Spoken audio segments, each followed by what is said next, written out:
In my D&D campaign, our adventurers finally managed to speak with the infamous Strahd von Zarovich. When we went to his dinner party, he told us all about his situation, how Barovia is in the Demiplanes of Dread, which are a prison run by the Dark Powers. In Barovia, no soul is allowed to leave, and when someone dies, they are reborn into a new body. Strahd has been in a century-long quest to find his lover, Tatiana, who continually dies over and over again. Every time she comes of age, he tries to claim her as his bride. However, the Dark Powers cause her to perish. He believes that their love is more powerful than the Dark Powers, and he will eventually win against them. Really, I think in this situation, what Strahd really needs is a bro. Someone to go, man, you don't need her.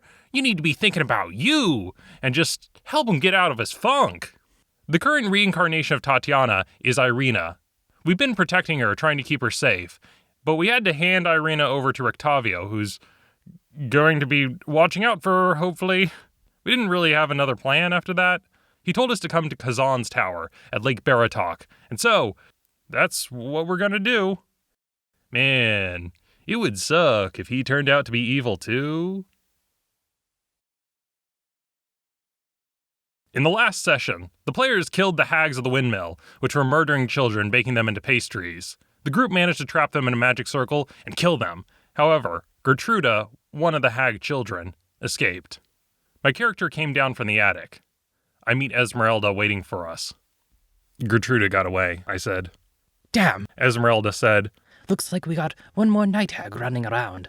We're not going to be able to sleep quietly knowing she's out there somewhere. We found these bottles containing our breaths in them that they had stolen from us. In case you guys forgot, the hags took one of our breaths away from us, which mechanically meant that we could only fail 2 death saves, not 3. We opened the bottles and inhaled them. What if I were to inhale both of them? Then I'd have 4 death fails. Ha ha ha ha ha. Now that we have them back, we're back to normal. Bojack found a fleshy sack on one of the sisters. He approached Krusk about it, saying, "This is where she has been keeping your life energy." Each night he had been stealing his life essence. Great! What do I do with it? Krusk asked. To get your hit points back, you must suck on it, Boshack said. Yeah, Krusk, you have to suck on his fleshy sack. Fine, Krusk said, but I'm not making the noise. The DM said, you have to make the noise, or else it doesn't work. After that, Krusk had gotten all of his hit points back. We then talked about what to do with Ismark, Irina's brother who had been bitten by a werewolf and been captured by Strahd, but we busted out of prison last game. Now that we have some time, Bojack said, I can cast Remove Curse on Ismark to free him from being a werewolf. Whoa there, I say. Slow it down, partner. We don't have to rush into this whole decursing thing too hastily. I mean, who doesn't like transforming into a giant wolf that can murder people with their claws? Not gonna lie, it's pretty useful. Bojack just gives me a look. He's feral right now, meaning that he doesn't have control over his body totally, meaning that at night, when he goes to sleep and turns, he'll kill us all. What about Emil? I gestured to our other werewolf friend. Emil was born a werewolf, Bojack said. He can control his werewolf form because he's lived with it. Ismark does not have that luxury. Fine, I say. We cast Remove Curse on Ismark, and he's back to being human. Once everything was taken care of, we had a long rest. In the previous episodes, both Garo and Gouda had died and gotten resurrected by taking a deal with a spirit. Garo made a deal with the Dryad, making him have plant-like features, like bark skin and some druid cantrips, while Gouda made a deal with a beholder. That night, both Gouda and Garo have strange dreams and speak with their mysterious patrons. Gouda first talks to her patron, Maverus. In the dream, a beholder floats in front of her. This beholder is a skull with lights floating around his head. Yes, Gouda, you have done well to spread the chaos, he said. Thanks, Magic Dad, Gouda said. I hope I'm doing you proud. Indeed, but you are still lacking. So, I am giving you more to go forth in this world and destroy all will fall before you. As he says that, more eyes appear on Gouda's body. Aw, thanks, Magic Dad. I mean, I don't get to hear that a lot from actual Dad. Farewell, Gouda, Maverus says, and leaves. Let the chaos consume you!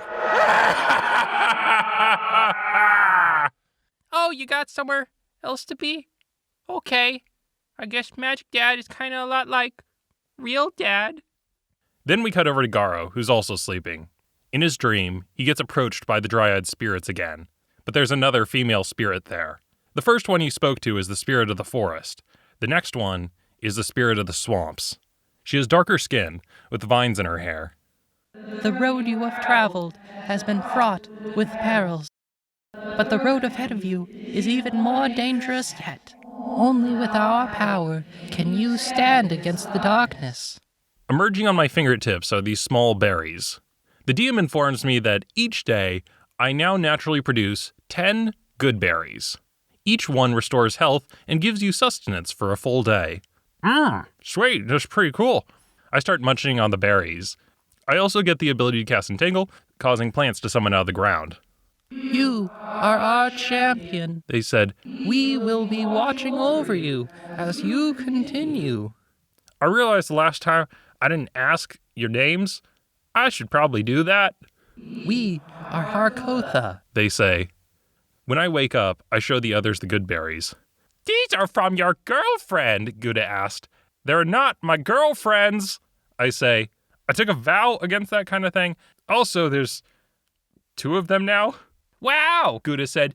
that's very impressive of you. Sorry, I guess you could say that was a low-hanging fruit. As Boshack's player sees this, he says, Hey, why do they get cool powers and I don't? the DM says, you can pray and ask and see if someone answers. You know what? Sure, I'll pray and ask. Bojack prays. Hey, it's Boshack just calling out to the universe. I could really use some help right now. His prayer gets answered by Dendar, his patron. I think in an earlier episode I called Dendar he. Just to clarify, Dendar is female. She's called the Mother of the Night Paradise. Hi, Dendar. What's up? Bojack says, Yes, my child. she says, I was just thinking, all the other party members got these really cool powers, and I was feeling kind of left out because they got these snazzy new gifts, and you know. You have Eldritch Blast at home. I know, but all the other magic parents gave them other magical gifts. Well, I don't know. Are all the other magic parents a single mother taking care of multiple kids and working 2 jobs at eating all nightmares and trying to annihilate all of existence? No.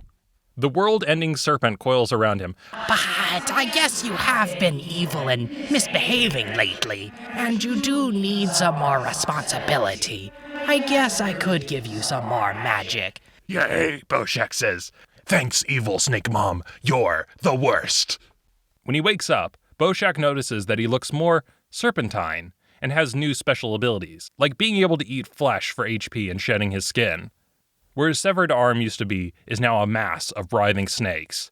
Yes! Bojack holds up his arm to the sky and says, More power! The DM looks to Krusk. Our half-orc paladin asks, what about you? Do you want to pray and ask the dark powers for power? Krusk thinks about it. Nah, I have my god. My god is the only one whom I serve. Anyone else would just compromise me. You sure? I say, holding out some good berries. They give you some really cool stuff. No, I am bound to my god. I will put no other spirit nor man before me. Why? They just give you magical powers that with no downsides. It's really cool, I say. It's like Christmas. Bojack was like, I mean, if he dies, he kind of has to take the powers, so at that point he has no choice. You know what? I say, thinking, we could just kill him sometime to make him get the powers. Hey, Krusk said, offended. Yeah, he has to sleep sometime. Bojack thought about it. Krusk was like, hey, I'm right here. Shut up, Krusk, this doesn't concern you. We're thinking about this. I said, okay, here's the plan. What if we wait him to sleep and then we can just stab him in the neck? I mean, it's more out of curiosity at this point than anything, and Krusk is just standing there like, guys, come on. Right here? And I'm like, but hey, shut up. We gotta think about this. In the end, we decided it's Barovia. He's gonna die sooner or later. After we were done, we got out our torches and burn the entire hag windmill to the ground. This place won't be used for evil anymore, Esmerelda said. We left, heading back to Vallaki. You owe me one, Emil said. Emil was our werewolf friend and the last alpha of his wolf pack. In the last session when we were in the castle Ravenloft, we found him holed up in the dungeons. I helped you kill the hags. Now you must help me kill Kirill. Who's Kirill? He's the one who works for Strahd. Emil explained. He took my pack and claimed it for his own. We get to screw over Strahd? I agreed. That sounds like a plan. We were also curious about Fiona. In the last session, we had led a coup and put her in charge in Vallaki. But afterwards, we had discovered that she had been working with Strahd. We wanted to know what she was up to since the party had left town. We used Boshack's familiar, Femur, to scry on Fiona and to find out what's been going on in town ever since the coup. Through his familiar's eyes, we see her standing in a circle with a pentagram, wearing robes with several others chanting. She's in a hidden location somewhere underground, without any windows. Femur tries to fly onto her shoulder, but bumps into something. Becoming visible on her shoulder is her own imp familiar. Fiona's imp stabs at his bug, killing it. He loses the image after that. He recast Find Familiar, summoning Femur back to him. Looks like Fiona is a cultist, Bojack informs us. We really need to start doing background checks on the people we put into office. Wait, we don't know they're a cult yet, I say. Just 'cause they're wearing robes and standing around in a pentagram and chanting and have a secret society and a shady leader doesn't mean they're a cult. Let's not jump to conclusions. I hear they're trying to spread peace and love. Oh god, it is a cult! Our players travel to Vallaki from the ruined hag's place. As you guys cross through the gates into the town, the normal guards are gone, replaced by people wearing red and black robes, the same robes the cultist wore when you spied on her. We talked to the bar owner about what had happened in town since we left. How have things been since we've been gone? Things have quieted down and gotten better. Fiona opened the town for trading, and there's more goods going around. That's great. I was expecting riots, looting, pillaging, but none of that. Seems like it was a smooth transition. She also has people going around speaking to people about Strahd and discussing how great he is. That's not great. We decide we're not going to talk to Fiona. She's probably busy and also evil, so we're just going to skitter on out of town without talking to her. But when the group leaves the tavern, you're met with a ring of guards, 12 in total. Fiona Watcher requests you speak with her. Great. We're taken to her house and sat down with her. She asks about her daughter, Stella. I talked to her about what we found out with Victor and that we might know someone, a powerful sage in Krezk, who would be able to fix her. Oh, that's good to hear, she says, relieved. Also, we had a chat with Strahd the other night. He invited us over for dinner. Well, how was it? Fiona asks. Tried to think of a diplomatic way to talk about the dinner without giving anything away. He's not what I was expecting. I think I got to know him a lot better, and Strahd's very civilized. I know, right? You've heard the terrible rumors about him. Oh, terrible rumors. Everyone was calling him the devil. It just goes to show you never know. Yes, this is just me talking now, because no one else wants to. People just always want to make a villain out of whoever's in charge. Some people even call him a raving, murdering psychopath. Yeah, I guess people will call him that. My word, it's so unfair, and people are just so unjust. 100% agree with you. What can I say? We live in a pretty dark and depraved world out there. I know, right? But anyway, please, if you find anyone who is able to fix Stella, let me know. We will do all that we can, I say. Now that we know what's wrong, we're one step closer to fixing it. We say goodbye to her and take our leave, finally getting a chance to talk amongst ourselves. Well, that means Vallaki is now under the control of a Strahd supporter, so seems like we need to be more careful when we're in here. It's no longer a safe haven. We exit Vallaki, traveling on the road to Kazan's tower, located on a little mush peninsula just next to Lake Baratok. At the base of the tower is Esmerelda's wagon. Inside we find some weapons and a journal written by Strahd von Zarovich. So, I am now going to read the entire journal of Strahd to you guys now, and his backstory. Also, I'm going to try and read in Strahd's accent. I apologize if there's any accent slip-ups right now. It's going to be tough, but here goes nothing. I am the ancient. I am the land. My beginnings are lost in the darkness of the past. I was the warrior. I was good and just. I thundered across the land like the wrath of an unjust god, but the war years and the killing years wore down my soul as the wind wears stone into sand. All goodness slipped from my life. I found my youth and strength gone, and all I had left was death. My army settled in the valley of Barovia and took power over the people in the name of a just god, but with none of the god's grace or justice. I called for my family, long unseated from their ancient thrones, and brought them here to settle in the castle Ravenloft. They came with a younger brother of mine, Sergei. He was handsome and youthful. I hated him for both. From the families of the valley, one spirit shone out above all others, a rare beauty who was called perfection, joy, and treasure. Her name was Tatiana, and I longed for her to be mine. I loved her with all my heart. I loved her for her youth. I loved her for her joy. But she spurned me. Old One was my name to her, elder and brother also. Her heart went to Sergei. They were betrothed. The date was set. With words she called me brother, but when I looked into her eyes they reflected another name, death. It was the death of the aged that she saw in me. She loved her youth and enjoyed it, but I had squandered mine. The death she saw in me turned her from me, and so I came to hate death, my death. My hate is very strong. I would not be called death so soon. I made a pact with Vol, a pact of blood. On the day of the wedding, I killed Sergei, my brother. My pact was sealed with his blood, his divinity. I found Tatiana weeping in the gardens east of the chapel. She fled from me. She would not let me explain, and a great anger swelled within me. She had to understand the pact I had made for her. I pursued her.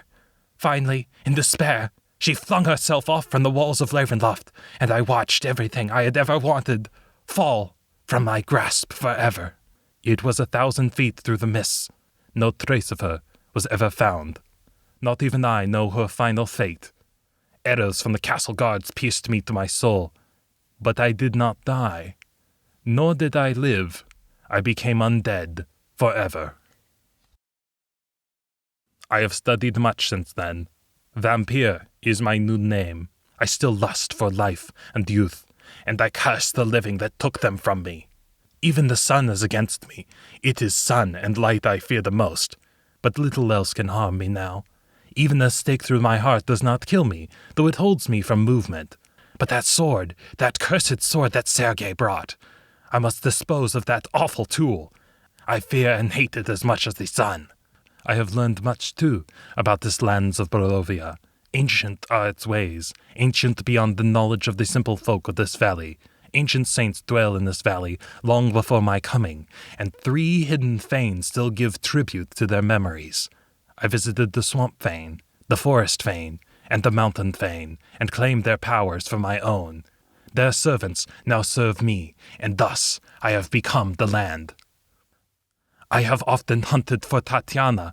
I have even felt her within my grasp, but she escapes me. She taunts me. What will it take to bend her love to me? I now reside far below Ravenloft. I live among the dead and sleep beneath the very stones of this hollow castle of despair. I shall seal shut the walls of these stairs, that none may disturb me. We read it. I paraphrased it to the rest of the group. I'm going to tell you right now, Strahd is very emo, like, woe is me, everyone hates me. I think the image of vampires being these angsty teens fits this guy. Man, Strahd is a creep, Gouda says. Really? You're just figuring that out now? We said, I thought they were a couple or something, but no, Tatiana was someone else's bride. He was just an old lecher who was after a younger woman. He is a psychopath. He's talking like, I did all of this for you, I have suffered so much for you, and that you owe me one. He wants people to see him as this tragic hero that's suffering for the one he loves, when he's a monster, a predator who's after this woman. And he even sounds like he hates Tatiana as well, for quote-unquote torturing him and haunting him. The tragedy is if Strahd would just let it the fuck go, he'd be fine. But he can't. He can't, and he's basically torturing himself. I look back to the letter. One takeaway is he brings up that a stake through the heart doesn't kill him, but it does stop him from moving. Also, Sergei had a sword that apparently Strahd hated and got rid of. Gouda piped up, I mean, if I was eating a steak, I'd stop moving too. Eat the whole thing right there. The DM informs us, the Journal of Strahd is a magic item. While it's in your possession, anyone within 15 feet of you guys is immune to Strahd's charming gaze. Nice. We add it to our inventory. The DM also lets me know, in the letter, Strahd talked about the Forest Fane, Swamp Fane, the Mountain Fane. Garo, you've met them before. I have, I say thinking. Well, the DM clarifies, 2 of them. Oh, Harkotha, the spirits. I thought they were dryads, but that's the Forest and Swamp Fane? Once we're done talking and catching up, we turn to Kazan's tower. Rictavio said that tower held secrets that would answer many questions that we had. Are you sure? Esmerelda asked. I tried, but I couldn't get in. The place is dangerous. We approached the front door. There was an emblem with a set of runes on it. It's not a language I know, Boshack said. There seems to be a pattern of some kind, I noticed. Like there's a transformation, and it changes one symbol to the next.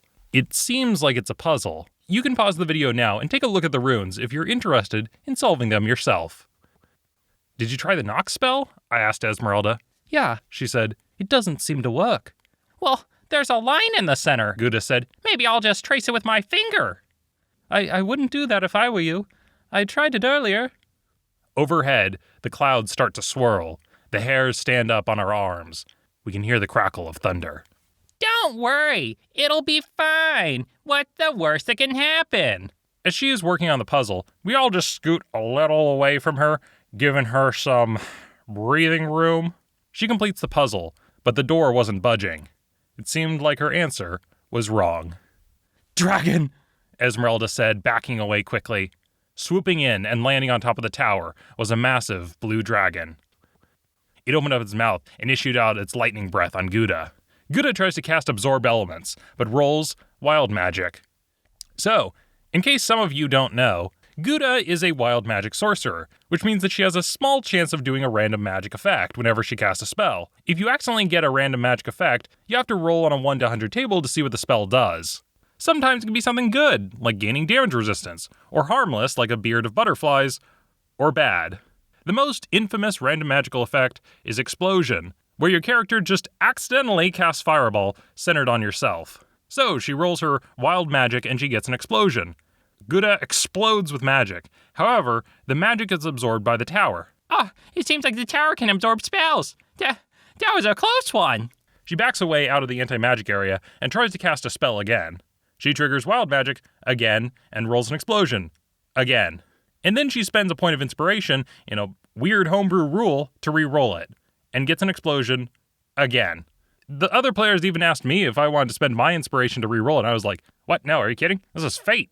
This is like a unicorn event or something. I'm not re-rolling that. You rolled a fireball 3 times. 3 times! Sorry, Garo! I'm the only one near her to get hurt. Oh no, the DM says. I think I killed Garo. How many hit points do you have? What's your max HP? It's a fireball, I said. I'm fine. Well, he clarifies, you're standing next to the wagon. On the other side of that door, that wagon is filled with alchemist fire, which also detonates. How much damage does alchemist fire do? I thought it only did like a D4. He rolls some dice. 50. So the scene is, a dragon flies down, shoots lightning breath, followed by an explosion, which gets negated by another explosion, followed by another explosion, just enveloping my character. The DM is like, did Gouda just kill Garo? Where the cart was is just a pile of wreckage. Laying in the center of the crater is Garo. I'm not dead by massive damage, but it was really, really close. The other players rescue me, carrying my unconscious ass away from the dragon that was throwing out lightning bolts. It didn't pursue us as we fled. Once we were gone, over the trees we could see it flap its wings and fly up into the clouds. You owe me a new cart, Esmerelda said to Gouda. They fed me some good berries so that I was conscious. Bojack explained, Seems like that dragon is an illusion of some kind. It's lightning definitely wasn't, I said, hugging my wounds. I gave Gouda's players some grief. In the other campaign, she plays as a wildfire druid and is always setting things on fire, so these shenanigans seemed appropriate. After resting, we went back to the tower and checked at the ancient runes. We tried poking them a bit, which that didn't work. Other spells, nothing. We had a joke where it was like, wait, I think I solved it. The dragon shows up. Wait, no, I figured it out. 2 dragons show up. Didn't happen though. We were stumped for a while until, you know what? The runes, they kind of resemble like stick figures. The first one starts with his arms out. As I say that, my arms go out. The DM notifies us that the rune lights up. Oh, I say, first, my arms are out, then one goes to my head, to my leg, lower one, hand to my hip, then the other one, then I do the splits. Is this just making me do the Macarena? Once all the runes had been lit up, the door opens. We enter. Inside is an elevator that takes us up to the top. In the highest floor is a living area, and on the bed is Ireena! We shake her awake. What happened? The last thing I remember, I was brought to this tower by Rictavio. The second we got here, he changed into an old man. He's not what he seems. Esmerelda piped up. I see you've met Van Richten. Rictavio is Van Richten? I say. Yes. She nods. Thinking back, Rictavio and Esmerelda never got a chance to meet up because he was always in Vallaki, which banned Vistani, and she was always outside of it. We also find another journal written by Van Richten, and now I will read out to you the contents of that journal. For more than 3 decades now, I have undertaken to investigate and expose creatures of darkness to the purifying light of truth and knowledge. Hero, I am called in some circles, sage and master hunter in others. That I have survived countless supernatural assaults is seen as a marvel among my peers. My name is spoken with fear and loathing among my foes. In truth, this virtuous calling began as an obsessive calling to destroy a vampire that murdered my child, and it has become for me a tedious and bleak career. Even as my life of hunting monsters began, I felt the weight of time on my weary shoulders. Today, I am a man who has simply lived too long. Like a regretful lich, I find myself inexorably bound to an existence I sought out of madness, and seemingly must now endure for all of eternity. Of course I shall die, but whether I shall ever rest in my grave haunts my idle thoughts and torments me in my dreams. I expect that those who think of me a hero will change their minds when they know the whole truth about my life as a hunter of the unnatural. Nevertheless, I must reveal here and now that I have been the indirect and yet certain cause of many deaths, and the loss of many good friends. Mistake me not, I do not merely feel sorry for myself. Rather, I come to grips with a devastating realization. I now see that I am the object of a baleful Vistani curse. More tragically, the nature of this hex is such that I have not bore the brunt of it. Instead, far worse, those who surround me have fallen victim to it. I have related the tragic story of how my only son Erasmus was taken by Vistani and sold to a vampire. I explained how Erasmus was made a minion of the Night Stalker, and how it was my miserable part to free him from that fate at the point of a stake. What I have neglected to illuminate before is how I tracked my Erasmus's kidnappers across the land, or how I extracted the whereabouts of my son from them. In fact, the Vistani took Erasmus with my own unwitting permission. On that day, they had brought an extremely ill member of their tribe to me one evening and insisted that I treat him, but I had taken to drink in those days, and under the spell of the bottle, I was unable to save the young man's life. In fear of their retribution, I begged the Vistani to take anything of mine if only they would withhold their terrifying powers, about which at the time I knew nothing. To my astonishment, they chose to surreptitiously take my son in exchange for their loss. By the time I sobered up and realized what had occurred, there were already many an hour gone. In the journal, Van Richten then goes on to describe how, with the help of a necromancer, he unleashed undead onto the caravan of Vistani when he found out they had traded his son to a vampire. The next entry of the journal reads, Yet the story has not ended. Before she died, the leader cursed me, saying, Live you always among the monsters, and see everything you love die beneath their claws. Even now, so many years later, I can hear her words with painful clarity. A short time later, I found my dear Rasmus made into a vampire.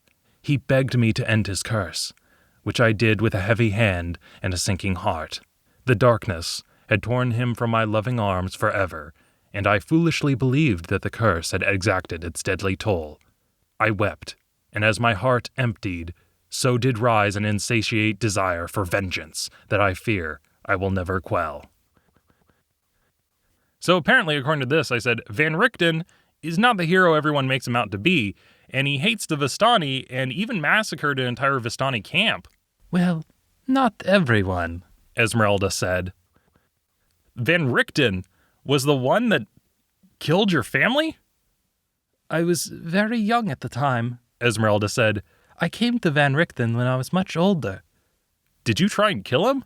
No, Esmerelda said. He is a very capable person. I wanted training. So you went to the man who killed your family? How did he feel? It was rough, she said, but I eventually convinced him to trust me. Huh. We get interrupted when a voice shouted to us from outside. Hey, who's there? We poke our heads out of the window. There's a disheveled man on the road, looking up at the tower. Does anyone recognize him? I say. Our werewolf friend, Emil, took one look at him and said, Kirill. Snarling. Right, he's the guy who works for Strahd, the new alpha of the pack, right? He betrayed me. I'm gonna kill him, Emil said through gritted teeth. We'd promised we'd help, so that's what we're gonna do. We head downstairs. On our way down, Emil transforms into his werewolf form, growling and snarling, just waiting for the chance to get at Kirill. I feel like we're owners at a dog park. I say, down, boy. You know how dogs are. They see each other and they just immediately want to go over and say hello. The door to the tower opened up. Emil leaped out, snarling. Kirill! You! Kirill said, transforming into his full werewolf form. The two started clawing at each other, rolling around, snapping and snarling in the dirt. Then our DM let us know, fun fact about werewolves, they can't hurt each other. What? Yeah, they can only be hurt by silver or magic. The thing is, werewolves' claws? Not silver. So what we see is two werewolves rolling around, snapping at each other and chasing each other around, but there's no blood being drawn. Oh, so it really is like being at a dog park. They sound like they're mad, but they're really just playing. We start discussing it. What if there was a cliff nearby? Nope, still wouldn't work. Cliff, not silver. Well, what if there was a cliff, but at the bottom was a silver mine with silver in it still? That would do the trick. The two chase each other off into the woods. Before we can get a chance to pursue, appearing from thin air, riding on a nightmare, a black horse with a fiery mane and hooves, is Rahadin, I say, servant of Strahd. I am here for Irina. He says, flanked by a horde of vampire thralls. He holds out his hand. Give her over to me. How does everyone know where we are? Guys, what's the plan? I say, I don't think we can fight them. Gouda throws a fireball at him. Get back, you creep! The fireball detonates. Through the flames, Rahadin emerges. You have made your choice. He prods his horse forward, which vanishes. His vampire thralls rush forward, and we have a fight in front of the tower, keeping them out. As the fight goes on, for no reason, in a clutch, absolutely mind-blowing play, Krusk casts See Invisibility. We all look at him like he's crazy, but the demon's like, okay, this is what you see. What he notices is Rahadin in his nightmare. It can gallop in the air, flying up towards the top of the tower. And it turns out that instead of teleporting away or leaving, he decided to have his vampire thralls just distract us, while he had the nightmare go ethereal and fly up to where Irina is. Krusk shouts, He's just trying to distract us. You guys stop him. I'll handle the others. The rest of the group rush into the tower and start fighting with Rahadin. We're managing to hold him off, but he can Misty Step, teleporting up to where Irina is. Irina, he's almost got you. You're going to have to jump. She leaps out of the third-story window, flying through the air and falling onto the bushes below. As Rahadin sees the last of his thralls die, and Irina close to our allies, Rahadin jumps back onto his nightmare, which gallops away through the sky and vanishes. Gouda is like, Did we just win that fight? I think we won. Maybe we did, but maybe he just didn't think it was worth it. He might have gotten injured if he stayed longer. Bojack replied. Either way, this area is not safe. He'll return soon, and with greater numbers, Esmerelda said. Come, let us flee from this place. Yeah, we gotta get out of here, quick, I said. The group was saying to ourselves, oh, we're so fucking dead. We're so dead. We just tried to kill Rahdeen. Up until this point, we technically haven't gotten in Strahd's way yet. I think now that we tried to kill Rahdeen, probably ended up on his hit list. There's a sinking feeling as we realize there's definitely no going back for us. The group raced away from Kazan's tower. Where to next? Let's go to Krezk. I remember hearing that there was a holy man who was with the Morning Lord. We could really use his help. Yeah, sounds like a plan. Also, where's Emil? He ran off into the forest chasing Kirill. We gotta deal with him later. Now, we have to get out of here. We can't chase them down now. We wondered how long it would be before Rahdeen, Strahd, or his minions caught up to us again, knowing that the next time, both groups would be out for blood. As our party returned to the road, with the smoking ruins of what used to be Esmerelda's cart behind us, racing off toward the town of Krezk, that was where that session ended.